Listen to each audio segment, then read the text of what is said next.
આમાંથી કયું સંયોજન સ્વભાવે એરોમેટિક છે? તો એરોમેટિક હોવા કે ન હોવા માટે આપણે હ્યુકેલનો નિયમ કોઈ ફોલો કરે છે કે નથી કરતું એ આપણે ચેક કરવું પડે. જે સંયોજન હ્યુકેલનો નિયમ ફોલો કરે છે એ એરોમેટિક છે. તો પેલું કન્ડિશન તો એ છે કે ચક્રીય હોવું જોઈએ બંધારણ અને સમતલીય હોવું જોઈએ. તો આપણને આપેલા બધા જ બંધારણો ચક્રીય અને સમતલીય છે જ. બીજો નિયમ જોઈએ તો કે એકાંતરે દ્વિબંધ આવેલો હોવો જોઈએ. જો દ્વિબંધ ન હોય તો માઇનસ ચાર્જ અથવા તો પોઝિટિવ ચાર્જ અથવા તો ઇલેક્ટ્રોન યુગ્મ, અને એને કોન્જુગેટેડ સિસ્ટમ કહેવાય છે ટૂંકમાં. તો એ કોન્જુગેટેડ સિસ્ટમ હોવી જોઈએ. અને તો આપણે પહેલા ચેક કરી લઈએ કે કોન્જુગેટેડ સિસ્ટમ છે કે નથી. તો એકાંતરે પાયબંધ આવેલો છે. જો પેલું બંધારણ છે એમાં પાયબંધ, સિગ્મા બંધ, પાયબંધ, સિગ્મા બંધ, પાયબંધ અને સિગ્મા બંધ.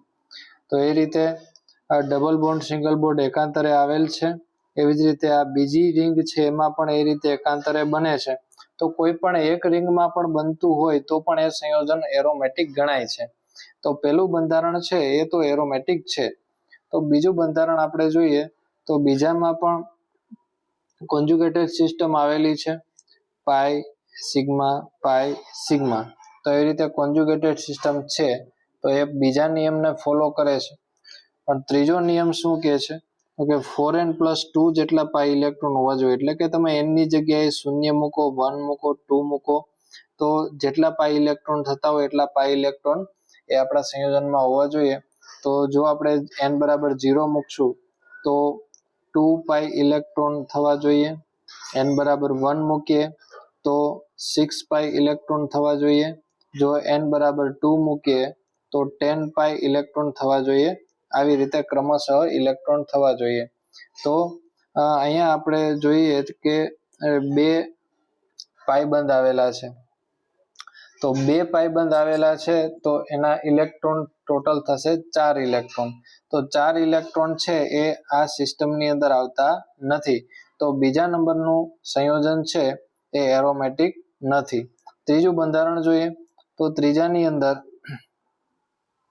કોન્જુગેટેડ સિસ્ટમ આવેલી છે.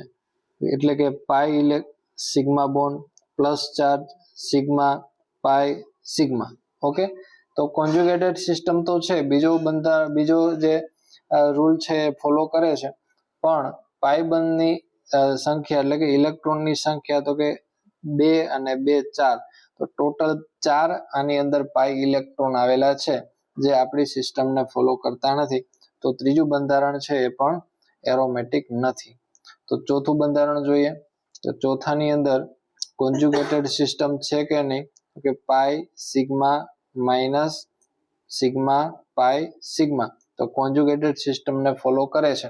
પણ ઇલેક્ટ્રોન ગણીએ તો અહીંયા ટોટલ 2 ઇલેક્ટ્રોન, અહીંયા 2 એટલે ટોટલ 4, અને ઋણ વીજભાર એટલે કે એક ઇલેક્ટ્રોન યુગ્મ આવેલું હશે એટલે ટોટલ 6 ઇલેક્ટ્રોન થાય છે. તો આ બંધારણની અંદર 6 પાઈ ઇલેક્ટ્રોન થાય છે જે આપણી કોન્જુગેટેડ સિસ્ટમની અંદર આવે છે. તો બંધારણ ચોથું છે એ પણ સાચો જવાબ છે. તો આપણો આન્સર છે બંધારણ 1 અને બંધારણ 4 એ બંને આપણા માટે સાચા છે.